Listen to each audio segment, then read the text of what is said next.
Bismillahirrahmanirrahim.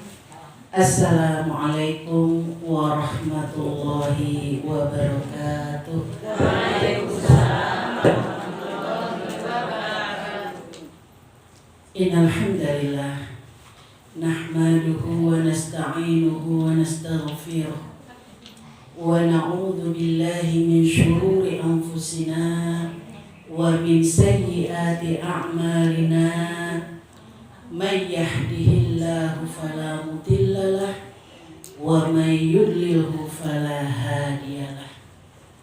Asyhadu an la ilaha illallah wa asyhadu anna Muhammadan abduhu wa rasuluh la nabiyya ba'dah.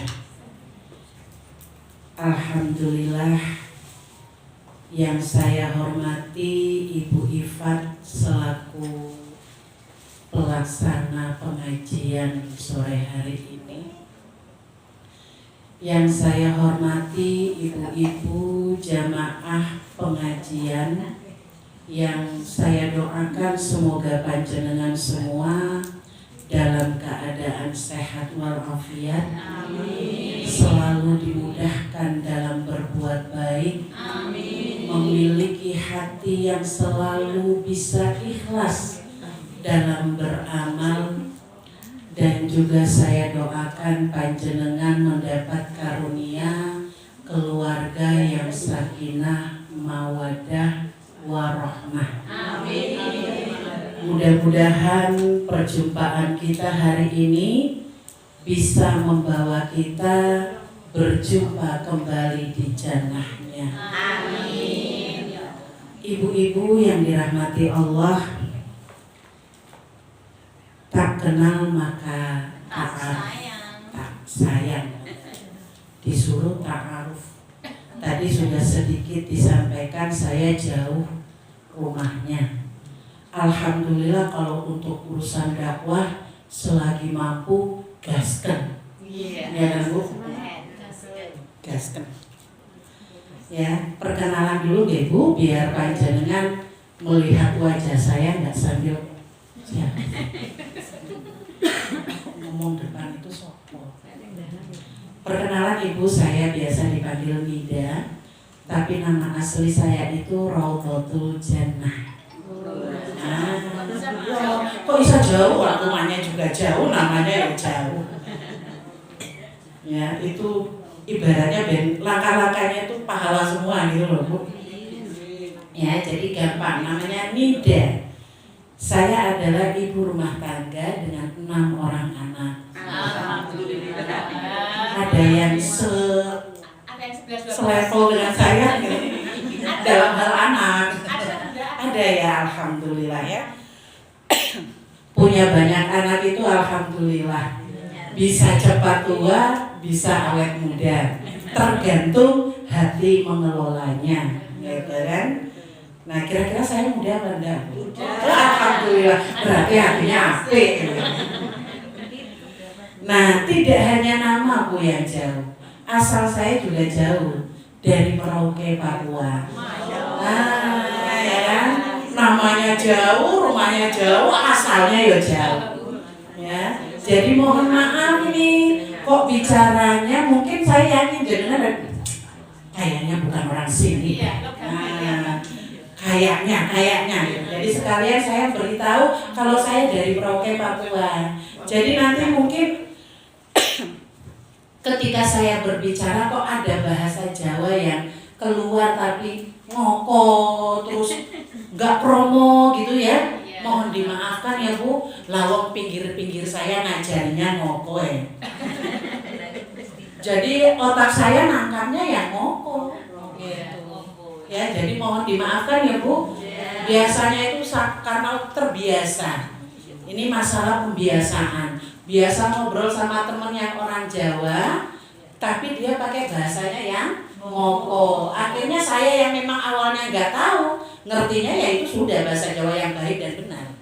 Gitu. Ya, jadi mohon maaf sekali lagi, mungkin nanti wah kok bahasanya kayak gitu, mohon dimaklumi. Memang kekurangannya di bagian bahasa itu tadi. Suami saya orang Magelang Bu. Tapi nggak pernah ngajari. Nggak pernah ngajari bahasa Jawa kromo. Dia juga bahasanya ya bahasa Indonesia.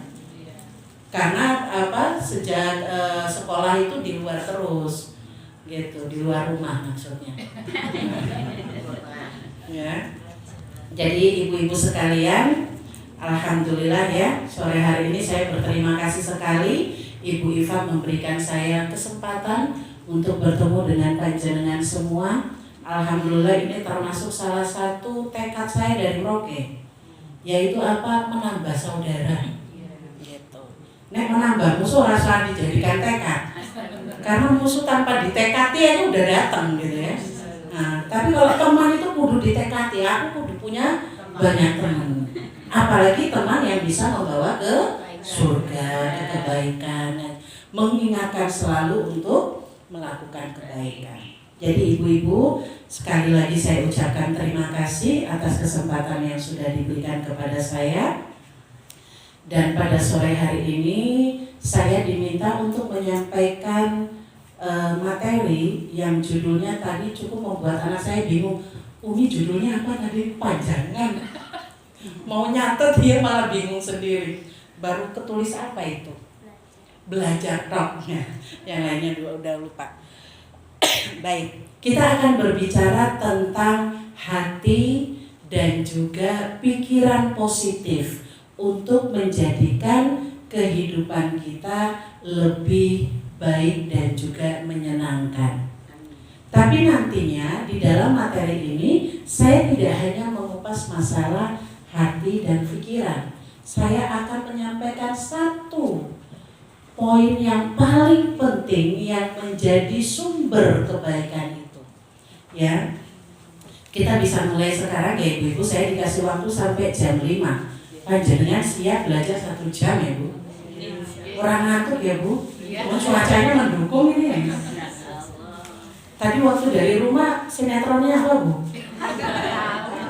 Enggak ya. Baik, saya akan mengawali materi kita dengan sebuah kisah. Sebuah kisah dari Luqman Al-Hakim. Suatu ketika Luqman Al-Hakim ini diperintah oleh juragannya untuk memotong seekor kambing. Kamu potong kambing itu, kemudian kamu berikan pada saya 2 organ paling penting katanya. Akhirnya dipotonglah organ terbaik, ya terbaik. Berikan pada saya. Akhirnya dipotong oleh Luqman seekor kambing, diambilnya lidah dan hati kambing, diserahkan kepada tuannya. Kata tuannya, oke, saya terima, ini organ terbaik menurutmu. Selanjutnya, tuannya minta lagi, tolong setelah ini kamu potong lagi 1 ekor kambing, kamu berikan lagi 2 organ yang terburuk. Kalau tadi terbaik, sekarang saya minta yang terburuk. Maka oleh Luqman sekali lagi dia motong kambing, dan sekali lagi dia ngambil lidah dan hati. Diserahkan lagi sama tuannya. Jelas tuannya bingung. Jangan bingung orang. Minta terbaik dikasih lidah hati, minta terburuk lidah hati juga. Maka ditanya sama tuannya, kok bisa? Kenapa ini lidah dan hati menjadi terbaik dan juga bisa menjadi yang terburuk? Maka dijawab oleh Luqman, lidah dan hati ini bisa menjadi organ terbaik jika digunakan dengan hal-hal yang baik. Sedangkan dia bisa menjadi yang terburuk ketika digunakan untuk ngegosip, ya kan? Gibahin orang, fitnah orang, julitin orang, gitu kan? Artinya dia bisa menjadi yang terburuk kalau digunakan untuk hal-hal yang buruk. Ibu-ibu yang dirahmati Allah, dari kisah ini sangat mudah kita mengambil sebuah pelajaran. Tidak perlu banyak tafsiran.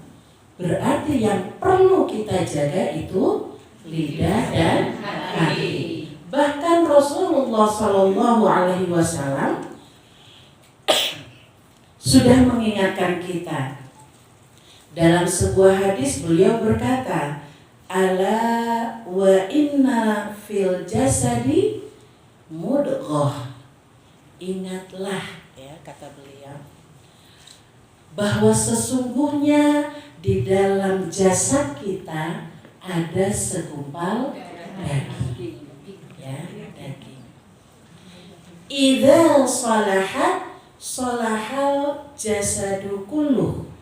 Apabila daging ini baik, maka baiklah keseluruhan jasad kita.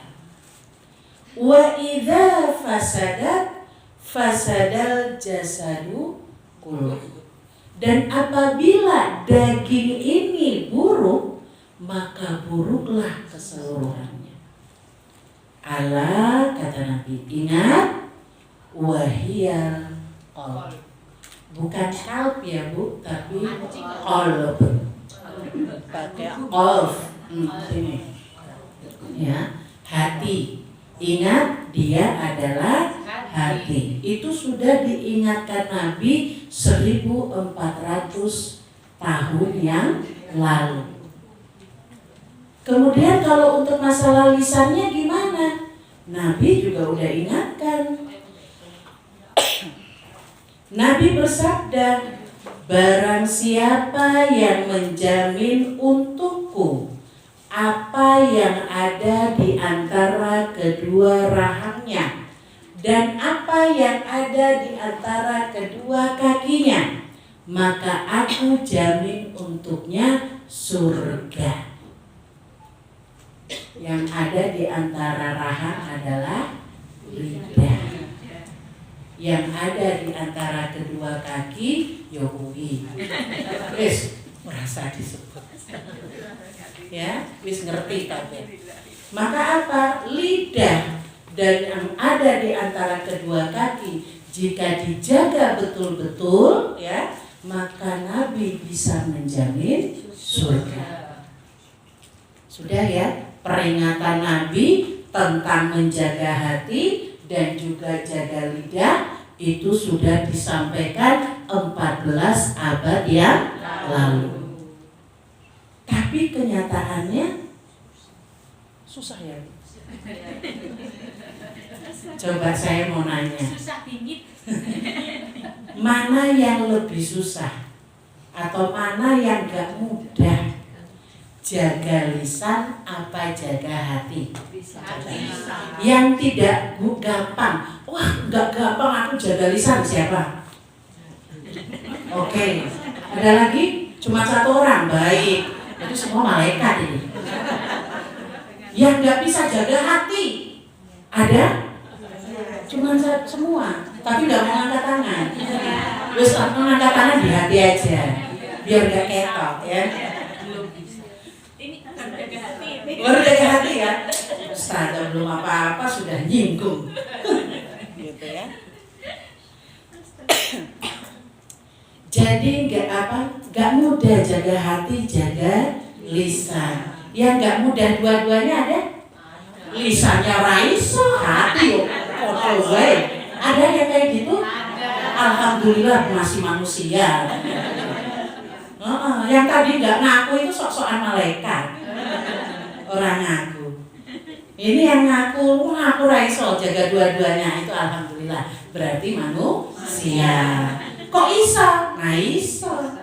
Allah itu sudah memberikan pengetahuan untuk kita atau penjelasan dalam Quran surat Asy-Syams ayat 7 dan 8. Wa nafsin wa ma sawwaha, ya. Dia apa istilahnya?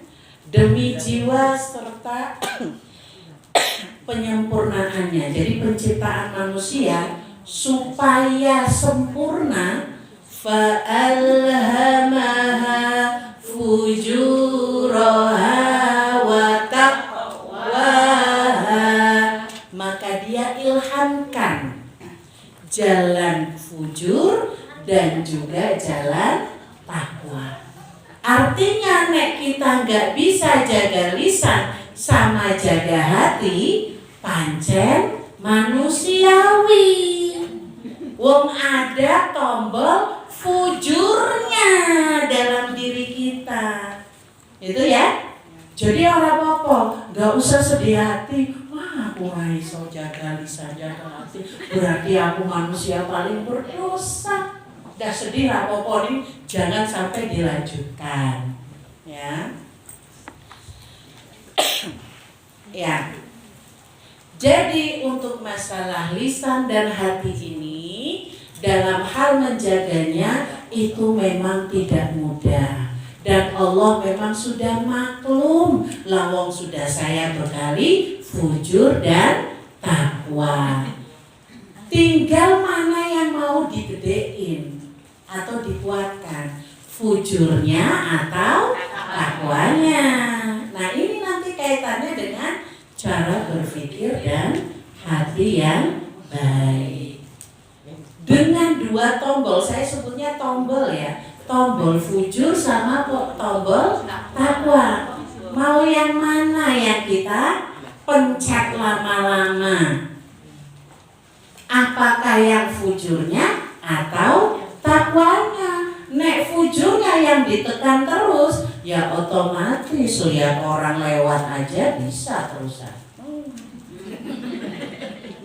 Udah terus di sini tuh udah banyak tuh yang mau diungkapkan. Lihat temennya pakai jilbab rodora matching aja langsung. Ini mulut udah langsung. Ya. Hati berkecamuk. Soalnya nggak ada teman gosip. Coba nih ngomong, dikeluarkan, ya. Jadi ibu-ibu semua, fujuroha wa taqwaha, mana yang mau kita gedein atau kita perkuat. Ketika kita menguatkan takwa kita, maka insya Allah ketika kita mau membicarakan orang, akan ada sinyal untuk stop. Stop, ojo ngegosip. Gitu. Stop, ora sameri. Baru duduk depan di teras, ada mobil lewat tuh, kulkasnya gede, pintunya ana 8. Punya sopo gitu. Alah, sopo ngendi duite kuwi? Langsung pikiran itu. Lebih galak dari petugas pajak. Nyari tahu iki sumber duitnya saka ngendi. KPK gitu ya. Pokoknya lebih jeli akhirnya. Gitu lah, tetangga memang lumayan mantap itu perannya dalam masyarakat gitu ya. Nah, bagaimana kita bisa untuk mengembangkan potensi takwa kita atau tombol takwa kita itu, meskipun kadang-kadang fujurnya metu, fujurnya keluar. Nah, ini ada perannya pada akal, ya. Tadi pemikiran, lisan ini, ya. Jadi hati tadi yang kita bicarakan, nek hatinya baik itu adalah cerminan, itu adalah sumber niat kita. Sudah punya keinginan ngomongin orang nih, ya kan? Niatnya udah ada nih, ada bahan. Wis di hati udah ada. Sudah pilih target siapa-siapa yang mau saya infokan. Sudah itu. Sudah ada di sini. Nah, sabar, belum ada lanjutan. Kemudian apa? Bagian sininya, akalnya ini mengolah data semuanya dan mengirimkan sinyal-sinyal intelijen. Kirim ke lidahnya, kirim ke matanya ngelirik, kirim ke bibirnya. Itu sudah langsung semua. Ya, udah pantas ya Bu? Ahli Bu. Ya, bibirnya udah dimiringin ya. Kemudian apa? Matanya udah gitu. Kemudian apa lagi? Ini kalau ada temennya. Ini peran dari sini loh.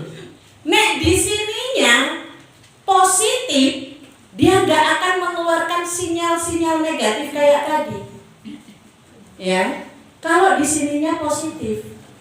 Oh kali aja dia dapat hadiah. Nggak akan ada keluar itu lirikan mata, bibir merah, nggak ada. Ya.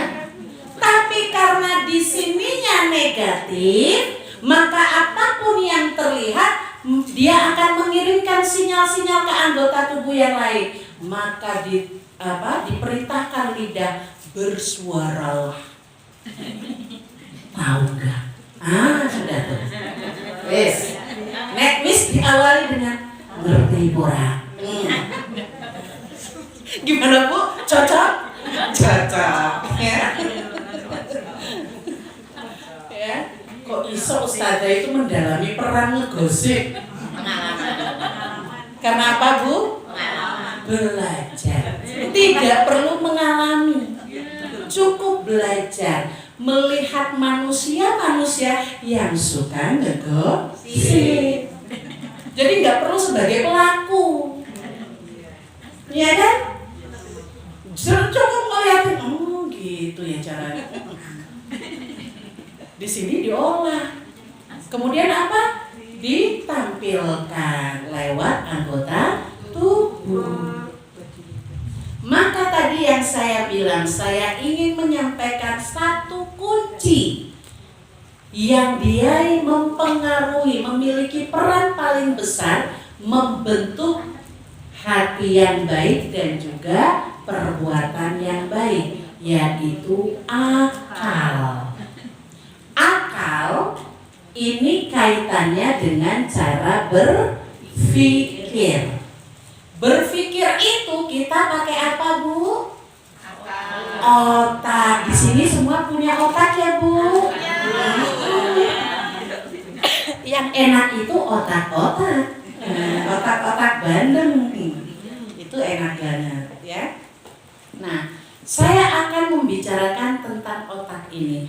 Bagaimana dia memberikan peran terbesar untuk membentuk bukan sebuah tapi seorang pribadi yang positif.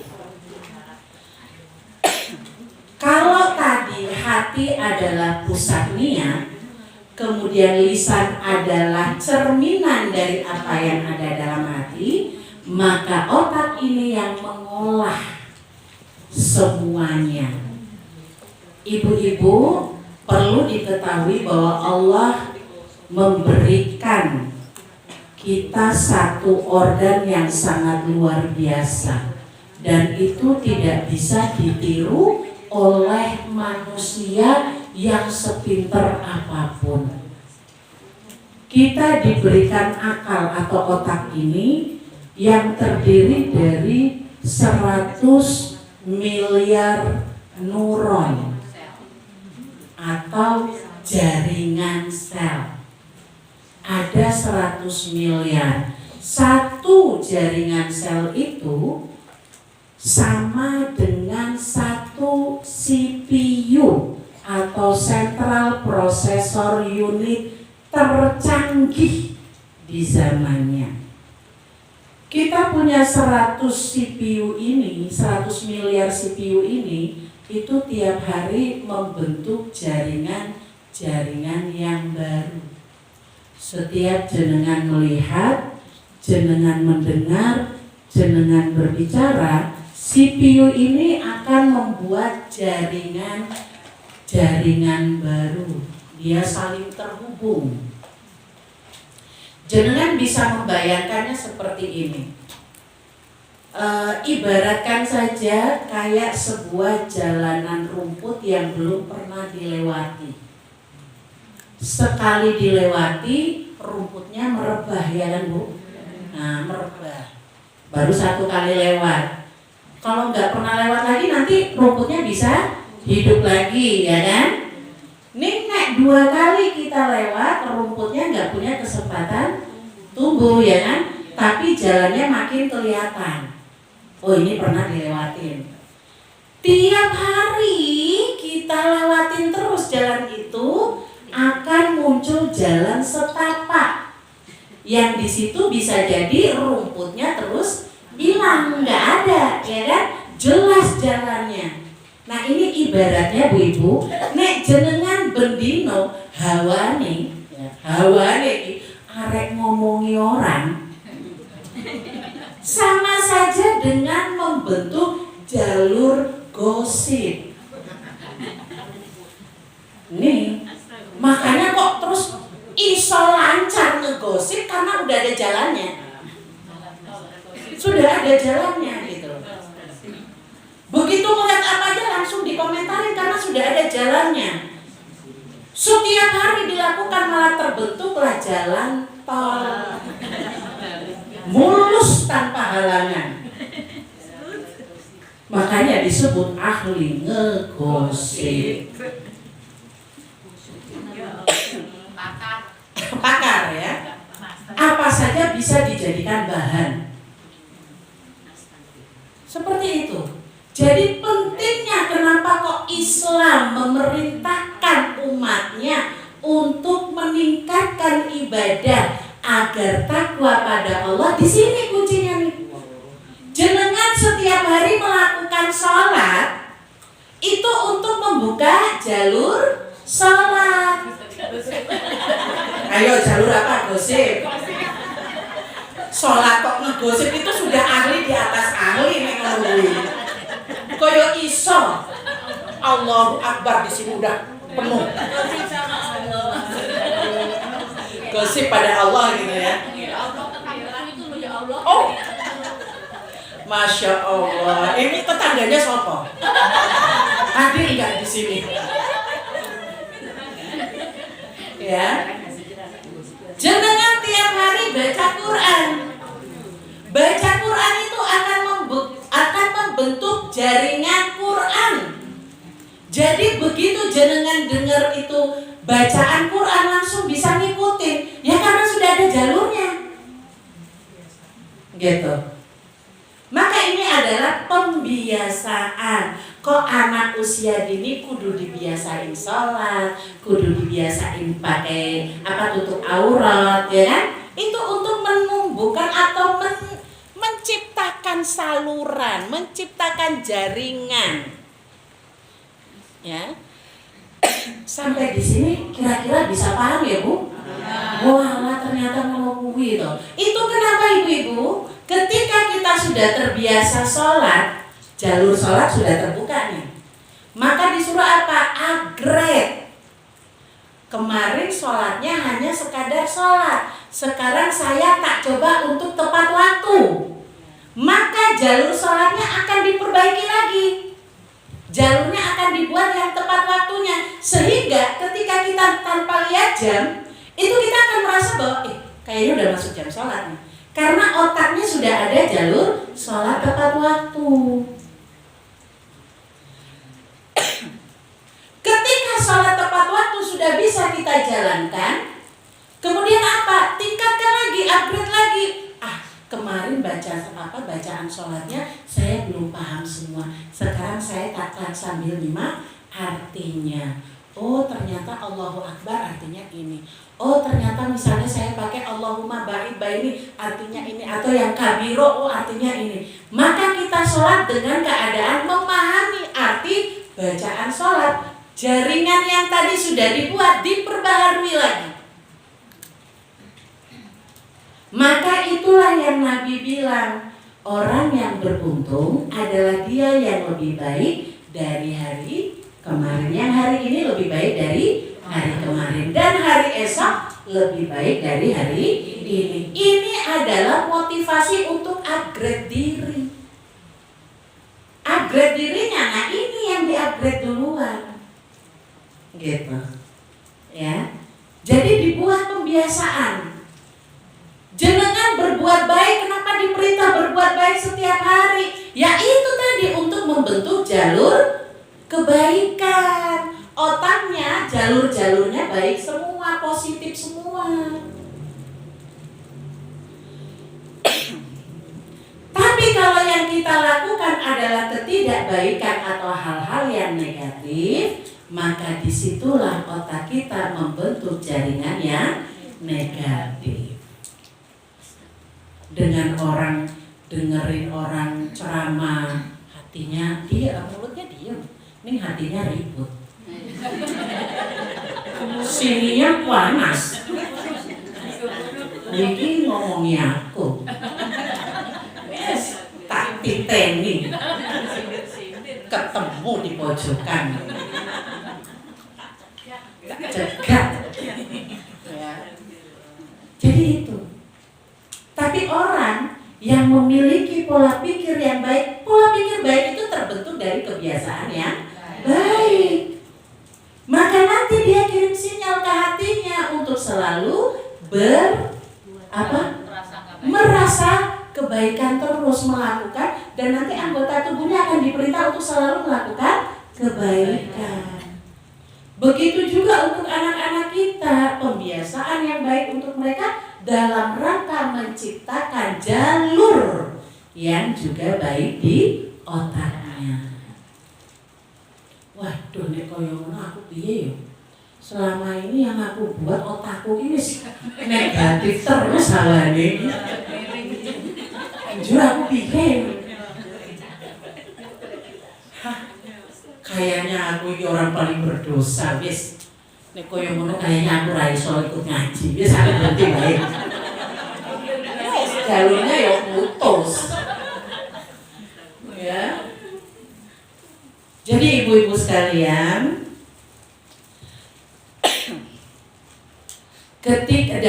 maka disinilah pentingnya kita untuk selalu menutrisi otak.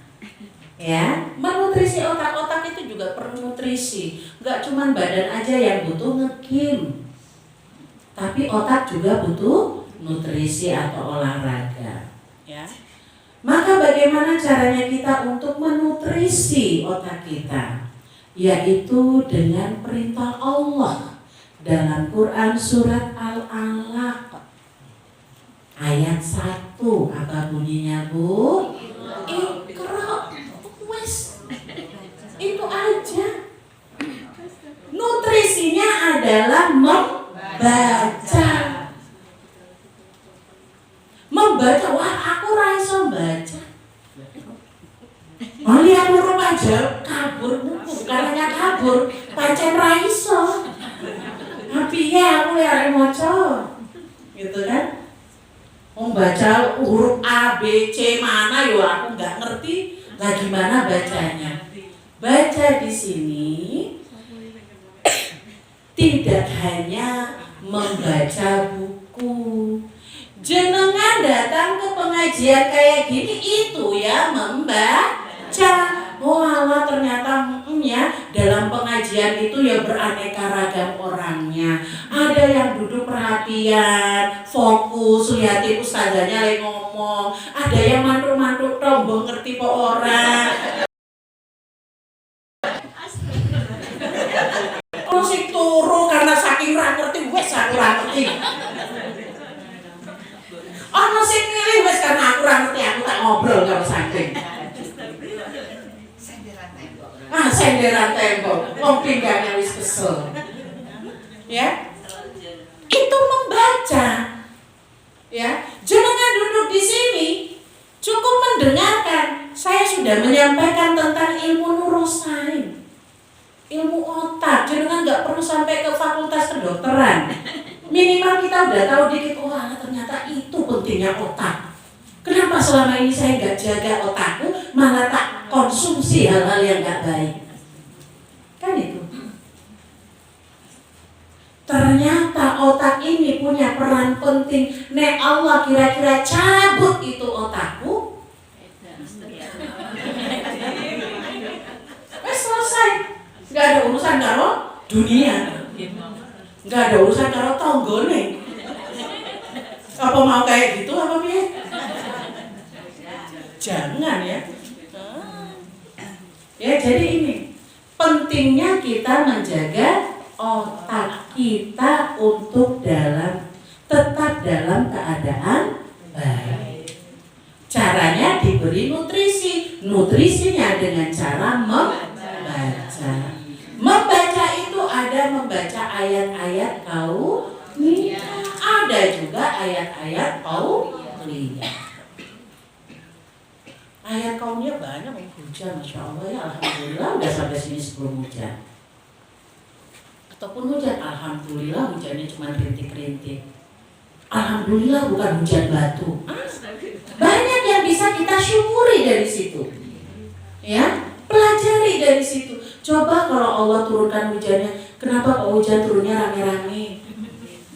Kan itu jadi pemikiran tuh. Sibuk sendiri kenapa hujan turunnya rame ya? Soalnya kalau sendiri takut Bu, ngadepin ibu-ibu.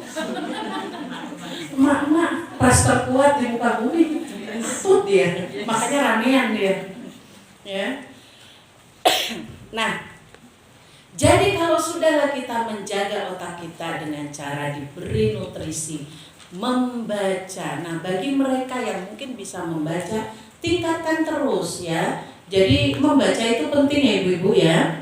Bagaimana kita jenengan nonton tiap hari bisa betah sampai 1-2 jam atau 5 jam? 5 jam punjul ya. Tidak dihitung tidurnya. Ya. Maka sempatnya kalau untuk orang-orang sukses ya, itu salah satu kunci rahasia mereka adalah membaca. Ya. Minimal 1 hari itu ada membaca 2 halaman. Halaman tetangga apa halaman contoh terserah. Ya, atau halaman kampung halaman ya terserah. Sehingga kita membaca 2 halaman. Monggo dipikir halaman yang mana, ya? Pokoknya membaca, ya. Gitu, ya. Nah, jadi ibu-ibu sebentar saya lihat catatan lagi. Nah, ini saya perlu tetap membaca ya Bu. Karena apa? Kalau tidak pakai bacaan nanti bisa pembahasannya ke mana-mana. Isotokan Papua barang loh. Jangan tambah bingung nanti ya. Jadi saya cukupkan sampai di situ saja. Nah, bagaimana caranya kita ya solusi untuk bisa memiliki pemikiran atau akal yang tetap baik? Pertama tadi dengan cara membaca itu sudah mutlak ya, memang harus kita lakukan. Sebagai orang beriman perintahnya juga seperti itu ya. Orang yang beriman itu adalah mereka yang berpikir dalam keadaan apa Bu? Berdiri, duduk, berbahan, gitu kan? Ada di Quran surat Ali Imran, ya enggak? Ya enggak sih? Iya. Ya. Nah, saya cuma mau kasih secara sekilas aja. Ini udah baru 4:30. Nanti ada tanya jawab nggak Bu? Ada ya. Saya pulang duluan boleh nggak? Yang jawab biar yang ini aja. Oke.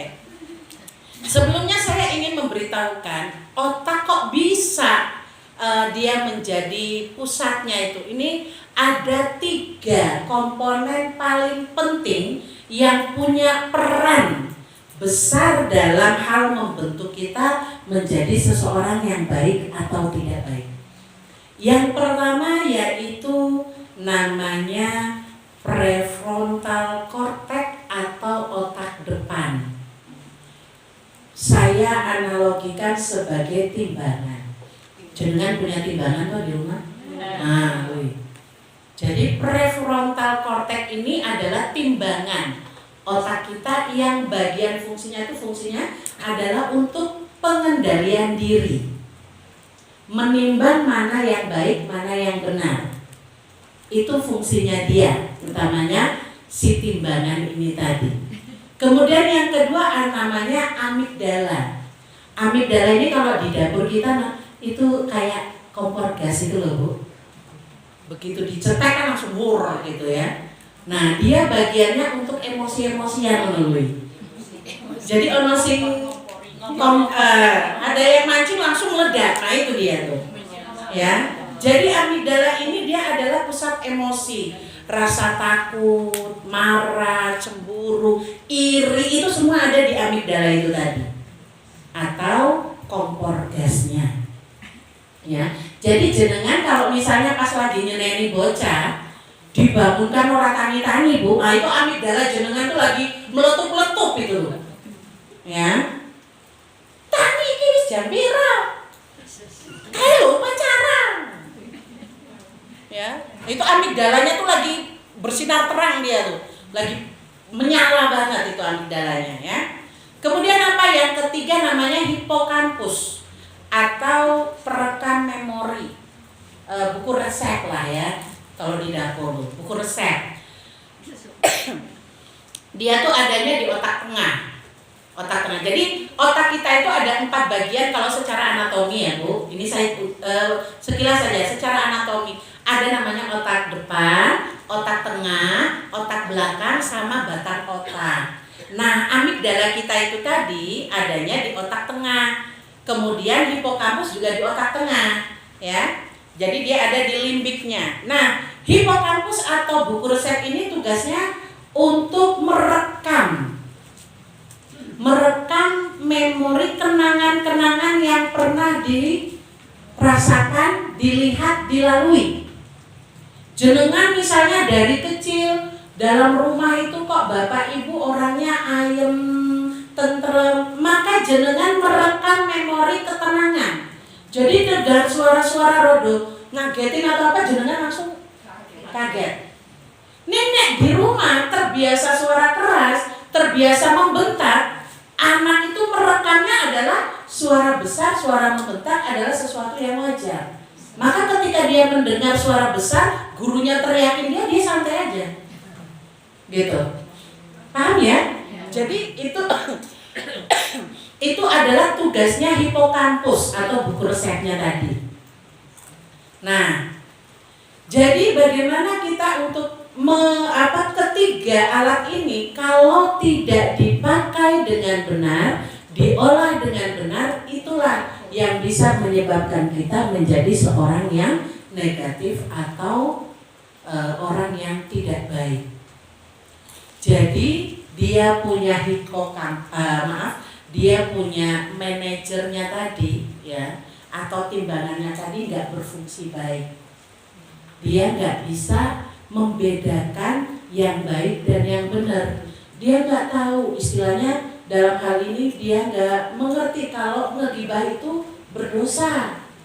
Nah ini makanya pentingnya berilmu itu di sini nih, supaya apa? Supaya dia punya manajer tadi bisa membedakan baik dan buruk.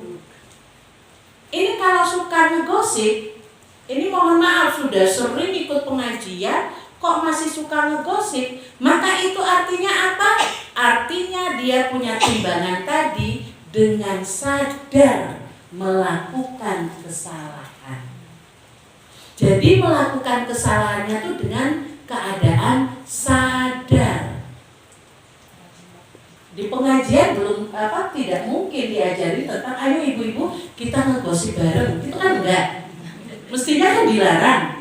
Sudah berulang kali diingatkan untuk jangan ngegosip, tapi kok masih dilakukan, maka itu timbangannya rusak. Itu timbangannya rusak. Didandake ya.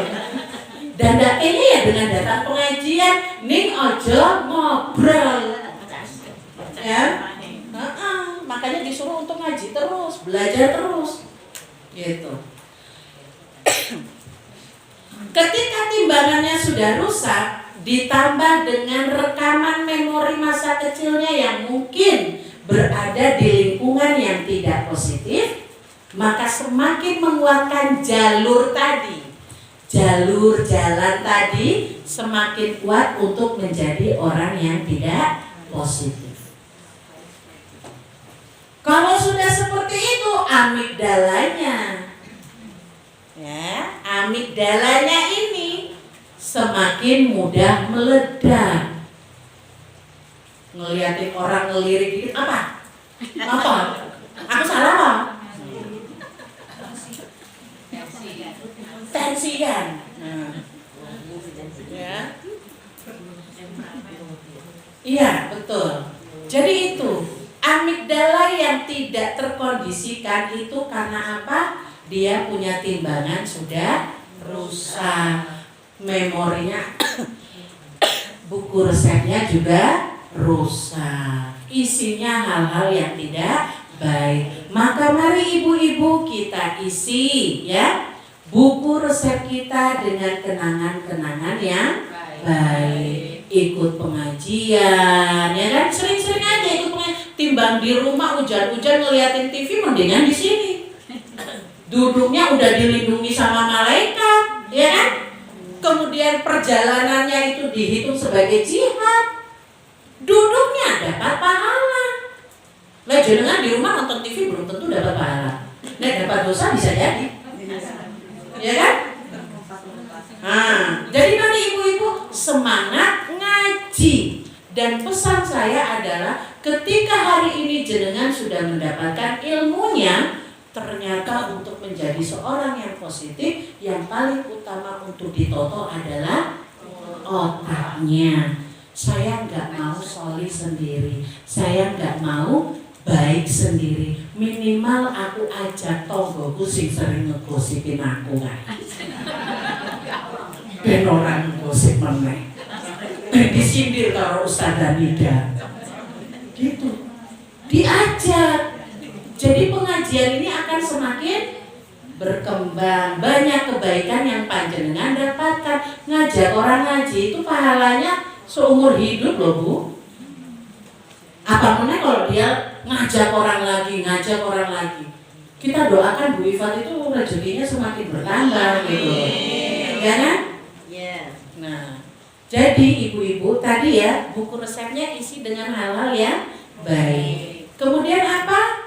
Tadi manajernya tadi timbangannya itu dibikin baik dengan cara apa? Belajar. Ya, rajin datang pengajian. Memang betul itu yang namanya ngaji, mendirikan sholat itu sudah kuncinya untuk jadi orang baik tuh. Kita selama ini beribadah hanya karena perintah Allah, benar? Taunya itu adalah perintah Allah yang aku kerjakan itu berarti aku dosa, ya kan? Hari ini jenengan pulang dengan sebuah kesadaran. Aku melakukan ibadah itu dalam rangka menjaga otakku untuk tetap baik. Aku ingin membuka jalan tol kebaikan, jalan tol ibadah, tidak yang lain. Apa meneh umur sudah maghrib, wes ora macam-macam, ya kan? Udah maghrib kok arek warna-warna. Mendingan udah ibadah, ngaji, sholat. Aku wis sholat, semua sholat sudah tak kerjain, tambah dengan memahami artinya. Bacaan doanya tuh pastikan tahu artinya. Ketika sujud ngerti yang dibaca apa. Gitu. Sampai di sini bisa dipahami ya ibu-ibu?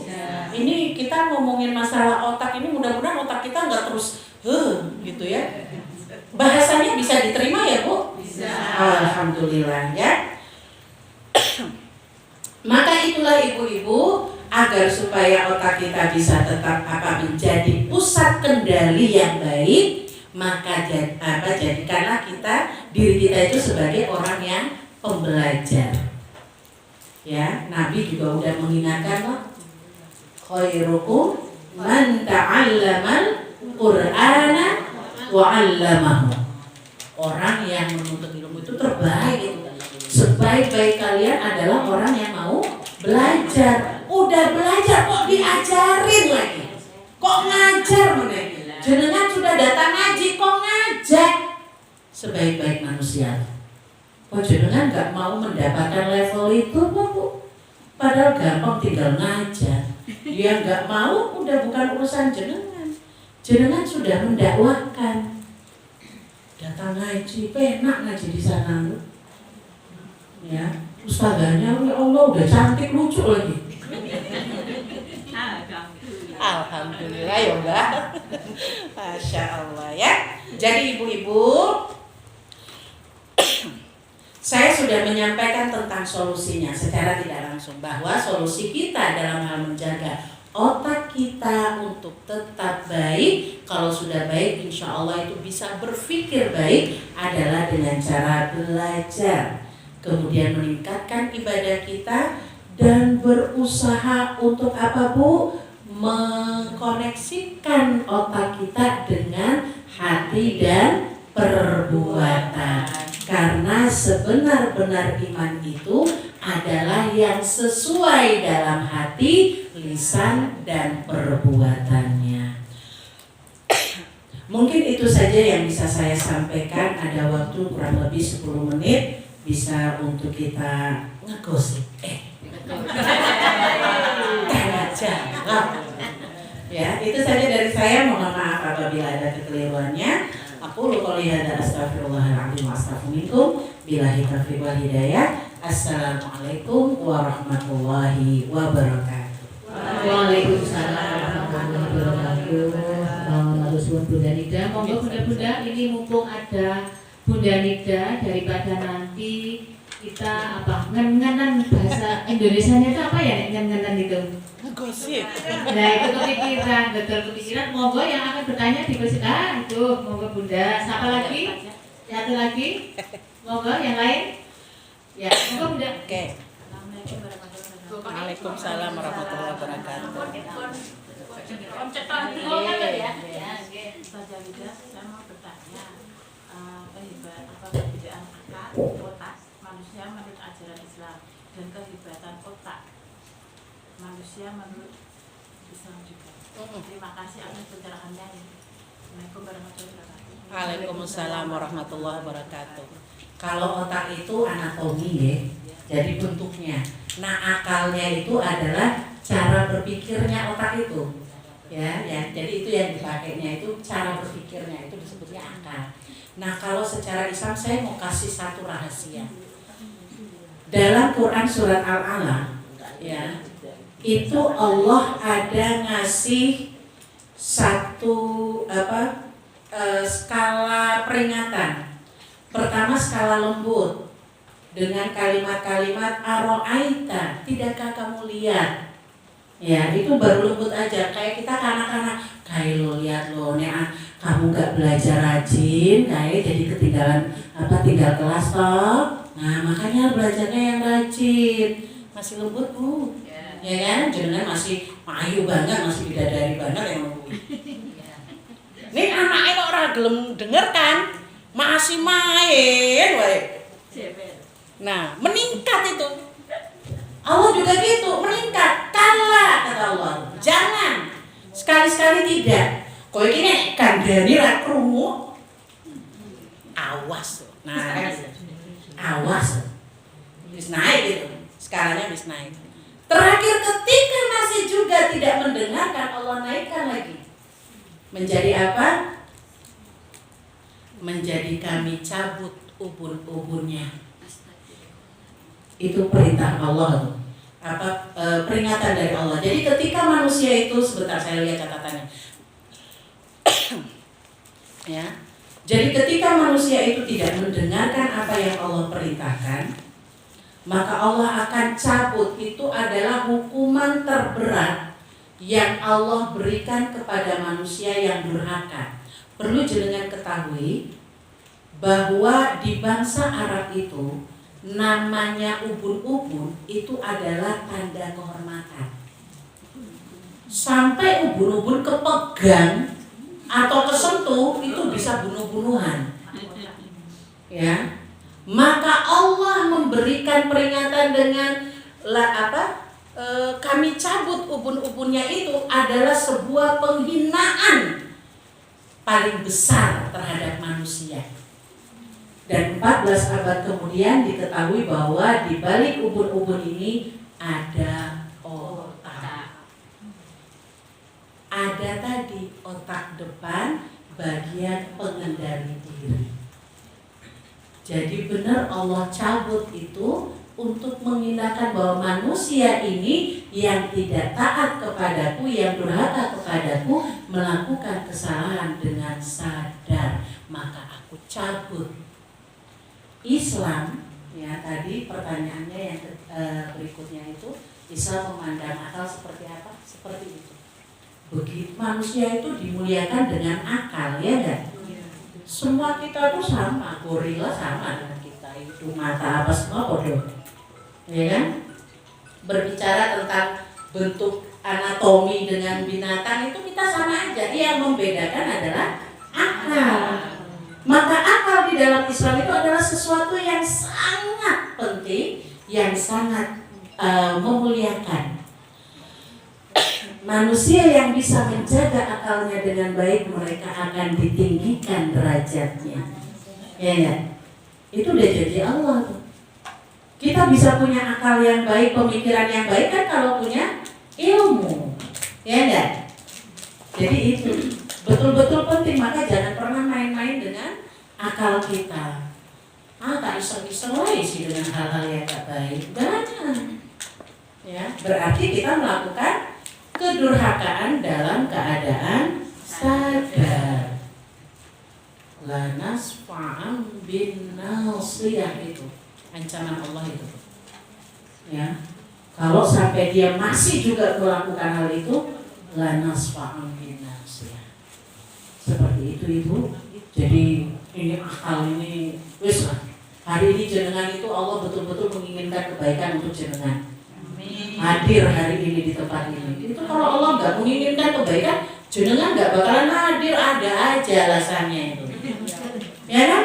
Tapi karena memang Allah menginginkan kebaikan untuk jenengan, makanya dibikinnya hadir walaupun cuaca udah gelap gitu kan, tetap angkat. Karena memang Allah kepengen jenengan mendapatkan kebaikan. Mungkin begitu Ibu ya? Ya.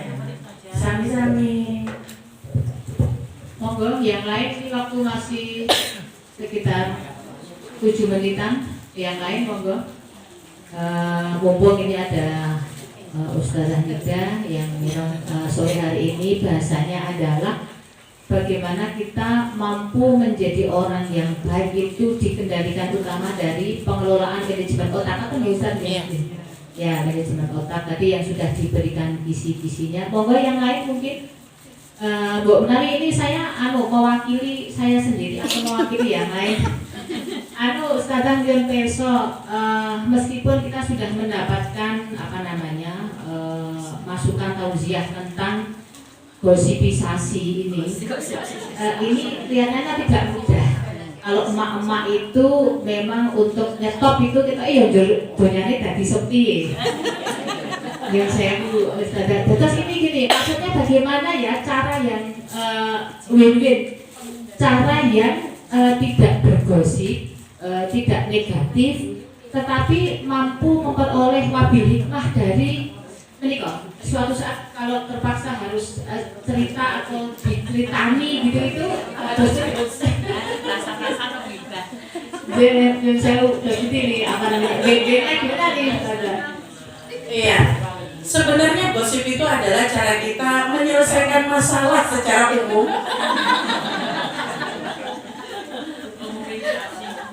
Itu adalah diskusi kita bersama, ya kan? Masya Allah ya. Jadi sebenarnya kalau mau mencari alasan tentang dibolehkannya ghibah, itu ya nggak ada. Ya. Hanya saja Islam membolehkan kita untuk menceritakan itu dalam rangka satu mencari pertolongan. Itu boleh. Nah, jenengan ngegosip itu cari pertolongan apa cari apa? Kan pertanyaannya itu. Nah, cari bolo nggak ada itu. Cari bolo rawono, adanya cari pertolongan. Maka kalau mencari pertolongan ini nggak mungkin kita cari pertolongan ke sembarang orang, ya nggak? Kita akan mencari kepada yang ahlinya atau yang kita hormati, yang kita percaya dia bisa memberikan solusi. Maka ibu-ibu tidak usah meramaikan dunia Anda dengan membahas, ikut menyelesaikan permasalahan orang lain. Ini jenengan kan tambah pikiran, sampai di rumah marah-marah kalau bojo, jelas. Ternyata gara-gara habis ngegosip dia ngomongin aku. Pulang-pulang kita marah kalau bojo bingung, iki apa? Balik-balik kok malah emosi. Ono apa to? Akae mau kae lho. Kaya iso. Dia ngomongnya aku gini.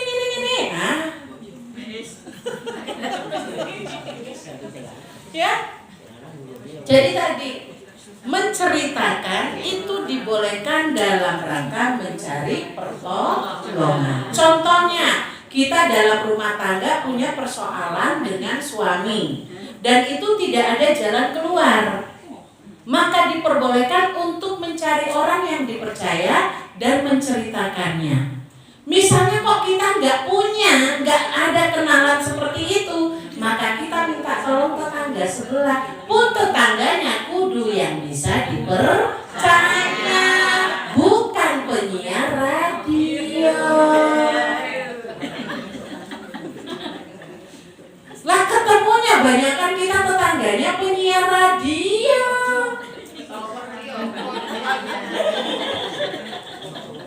Maka dalam Islam itu apa? Pentingnya memiliki tetangga soleh.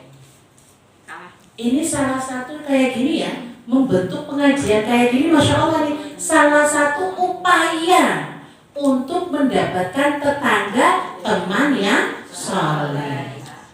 Lah jenengan jangan sampai menyia-nyiakan duduknya jenengan 1 jam di sini, sudah dapat ilmu kok balik-balik pahalanya 0. Gara-gara apa? Ngebatinin Ustazah Nida kae loh.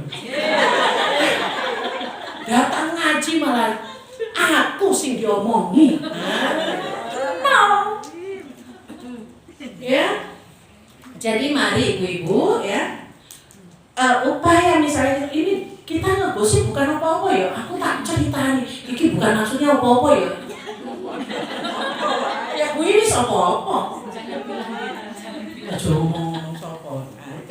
Itu bahasa sakral. Nah, bagaimana caranya untuk menghindari ngegosip? Meneng wae.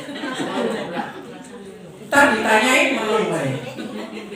Bun,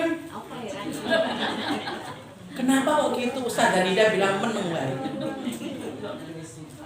Sibukkan diri kita dengan hal-hal yang positif. Itu salah satu caranya. Perempuan itu dibekali kemampuan berbicara 20.000 kata sehari. Si paling pendiam, kalau tadi Mbah bilangnya diem, perempuan paling pendiam itu diberi kemampuan 16.000 kata. Laki-laki paling cerewet itu 9.000 kata per hari. Nah yang pendiam cuma 7.000 kata. Ya. Kebayang Bu, 20.000 kata kalau kita nggak pakai untuk tadarus, isinya yang ngegosip. Makanya sibukkan diri dengan tadarus. Gitu. Wih, daripada aku keluar rumah di sana, aku tuh tiba-tiba baru duduk langsung ngerti Quran. Mending udah aku tak pegang Quran ngaji. Nih aku kini bolak-balik ini ya, tambah. Orang sang ngajinya tok tambah dengan artinya wis ngerti tambah dengan apa? Tafsirnya wis ngerti tambah jadi penceramahnya. Dijamin Bu, jenengan pulang kesel ora sempat untuk ngegosip. Belum lagi nek perjalanan cuma mentak tekan kene. Oh, wes entek waktunya di jalan wis kesel, enggak ada kesempatan ngegosip. Tenang, itu coba dipraktekkan itu. Wis ngerti Qur'annya, wis ngerti bacanya, tambah dengan terjemah, tambah dengan tafsir, tambah jadi penceramahnya. Saya tuh pernah diingatkan oleh guru saya. Ketika saya awal-awal ngaji, saya melihat teman-teman saya yang sudah ngaji duluan itu orangnya kalem-kalem Bu. Ngomongnya lembut, halus bicaranya, kebetulan orang Solo. Nah saya satu kosan dengan dia, saya geradaan modelnya. Oh ngomong wah gitu kan. Sementara dia halus banget. Saya sedih Bu, merasa tidak menjadi perempuan solihah hanya gara-gara suaranya kenceng, ribut. Saya nangis depan Ustadz saya. Ustadz gimana ini caranya? Saya tuh suaranya gede, ngomong gak bisa halus. Pernah Bu saya coba, gak banyak bicara, anteng diem ya. Jadi teman-teman ngobrol saya tuh cuman diem. Tahu gak apa yang terjadi? Aku mulut ini, kepala saya panas, nangis saya di kosan. Oh, kenapa begini banget jadi orang Islam? Gitu, merasa kayaknya wah apa ini? Jadi orang Islam kok capek.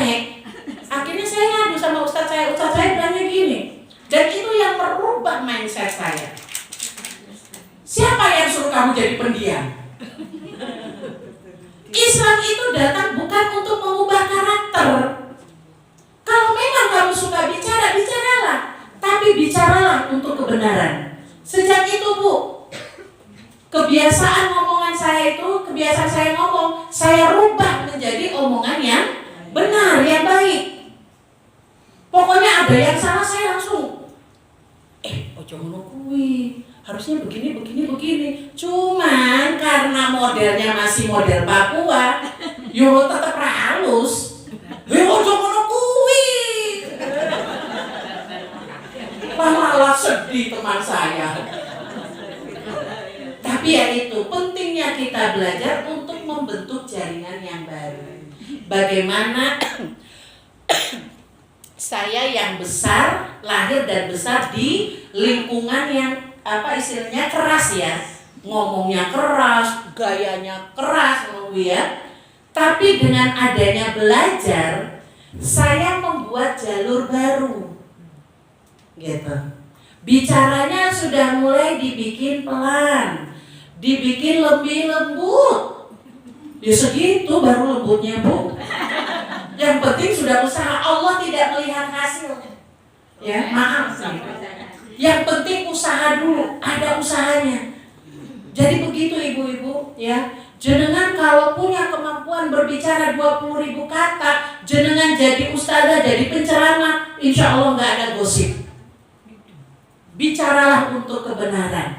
Gak perlu jadi penceramah, cukup duduk berdua dengan teman. Begitu dia bilang, tahu gak, aku udah tahu. Sekarang bagaimana kalau misalnya kita bicara aja Mas Ari. Tahu gak kalau dalam Islam, langsung. Jadi jangan kita, apa? Udah, astagfirullah. Astagfirullahnya itu dalam rangka apa? Terus. Apa mana? Ya Allah. Kok iso ya? Ya. Jadi ayo kita bentuk jalur baru.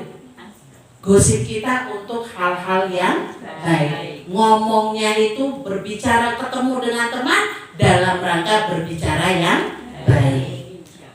Gitu ya. Mungkin itu Ibu ya. Masya Allah, luar biasa nih sore hari ini matur suwun sangat Ustaz. Tapi jangan khawatir.